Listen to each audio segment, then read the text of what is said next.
Hey guys, thank you so much for joining me on my channel. This is 2AA and I'm excited to have you watch as I unbox my newest gun purchase.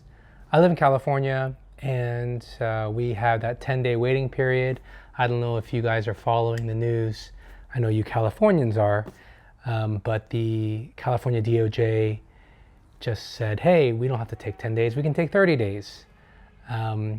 But fortunately, I only had to wait around 14 days for my background check to go through. So still, I shouldn't have to wait any days. When I was in Virginia, many of you guys know, those that live in more free states, you submit your paperwork in about 20 minutes, boom, you're done, take your gun home. For us in California and other restricted states, it's a 10-day wait, better than nothing. So what do I have here? Obviously you can tell from the box, Smith&Wesson, and let's go ahead and just open it up. And it is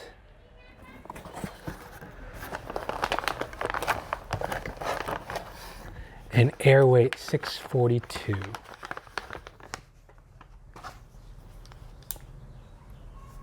Let's go ahead and make sure it's clear. It's clear, no rounds.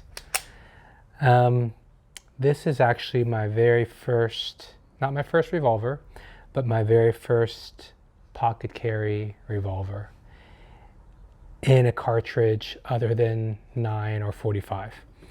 I've owned a lot of revolvers. At one point I was collecting 625s like there was no tomorrow.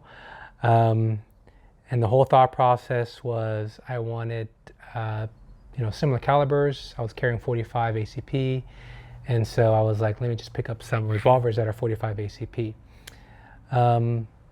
Not really, had a hard time concealing them, let's just put it that way. So I'd been looking for a long time for something that I could pocket carry, or something that weighed pretty much next to nothing. This thing unloaded is, I think, 14.5 ounces. I mean, that's super light. I was looking for something that I could really pocket carry, or even if I chose to carry it in the waistband, that was going to pretty much disappear. And so I did a lot of reading, and obviously the Smith&Wesson line is very popular. They have a ton of pocket carry, lightweight, airweight type revolvers. So I went with the 642 one because all the research I did really showed that people didn't really enjoy carrying a 357 in an airweight type package. Yes, this is not about that discussion, 357 versus 38 special. You carry concealed not for comfort, for lethality and protection. All that aside, I decided on this.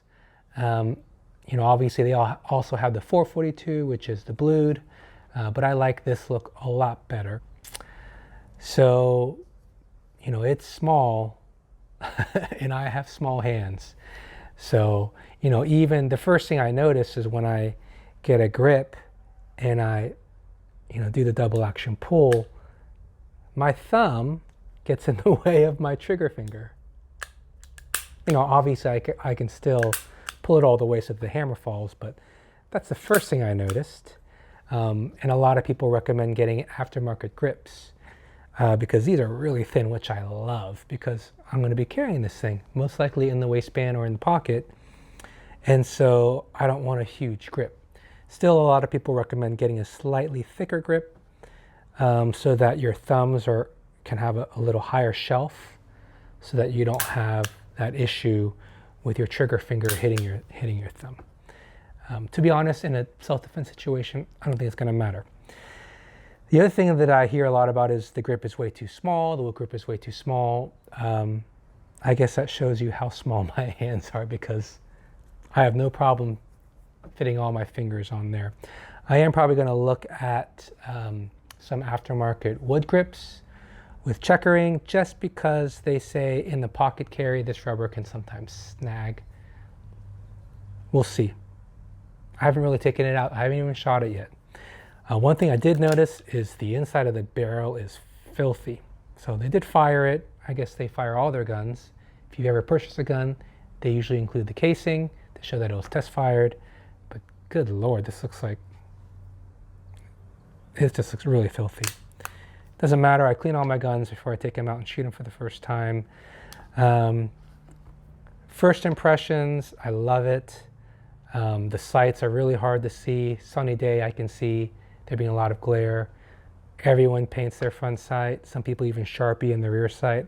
I'll probably give that a go. The trigger pull is ridiculous. I mean, it is heavy. But when you get to that wall, even this, that's a heavy pull. Again, self-defense, small carry revolver.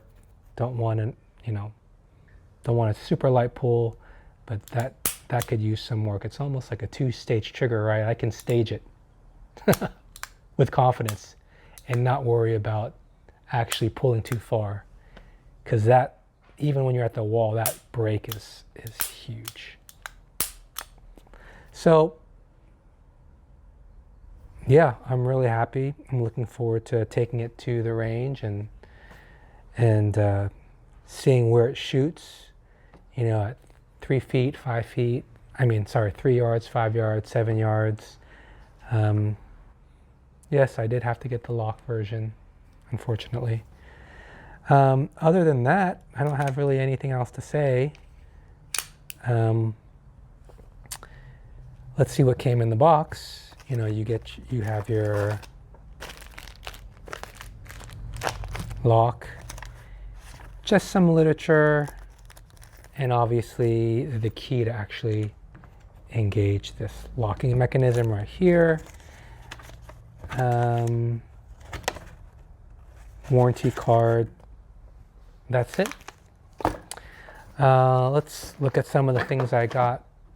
I picked up a box of the Hornady Critical Defense, 110 grain, Hornady Critical Defense. We'll see how that does. There are a ton of different self-defense 38 special loads, and I'll cycle through a couple and see which ones I settle on. Picked up some speed strips from Bianchi. Had a lot of good reviews from these guys, and so gonna try these out. I will probably end up picking up a speed loader as well, but just a lot of more advantages, I think, with these. The fact that they lay flat in your pocket. It's not that much faster than a speed loader, only because I've seen people where, when you do a speed loader, you have to actually align all 5 bullets, and sometimes there's not a lot of room. That grip kind of gets in the way. So we're going to try these out and do some times with them and see how fast I can get them loaded up. Obviously picked up a set of A-Zoom snap caps in 38 special.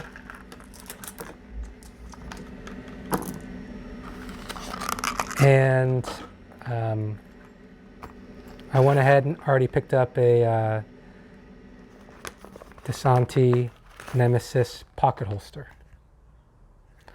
So there's also Uncle Mike's. There's a bunch of different pocket holsters, but I'm going to try this out. A lot of good reviews. I like how it's really textured on the outside to keep it in place. And I really like this wing because pretty much you got to work to get this holster in your pocket, which is good, which means it's not going to come flying out with the revolver when you pull it out. And this wing really keeps it locked into your pocket. So it fits in there perfectly, like that. This is I think it's number 2, for those of you that are wondering. And I'll put a link for all of these things in the description as well. But fits perfectly. I've also ordered a couple of Kydex in the waistband holsters. I'll update or submit another video when I get those up online. So that's just perfect. Really like that. And then last but not least, I picked up the Wilson Combat custom tune spring. The two ones that I saw out there were either the Wilson Combat spring kit or the Apex spring kit. To be honest, the Apex had a lot of mixed reviews, a lot of great reviews about how it was the most amazing thing, and then a lot of negative reviews, like primer strikes, things like that. I decided to go with this. Really couldn't find any negative review, and I really like how they give you 3 different trigger springs, number 15, 13, and 14. And so I'll probably go with the 14 and test it out, maybe even put the 13 in there, try it out. I really like how they give you options with that. So there's a lot of videos on how to replace the springs on a J-frame, so probably won't do that. Maybe I will, so you can see me having springs fly all over the place. I don't know. But all that saying, I'm really happy with this purchase. Really looking forward to adding it to my concealed carry permit, taking it to the range, and seeing how well it does. If you have any questions, feel free to leave a comment. If you've been carrying one for a long time, I'd love to hear from you as well about how that's been going for you. See you in my next video.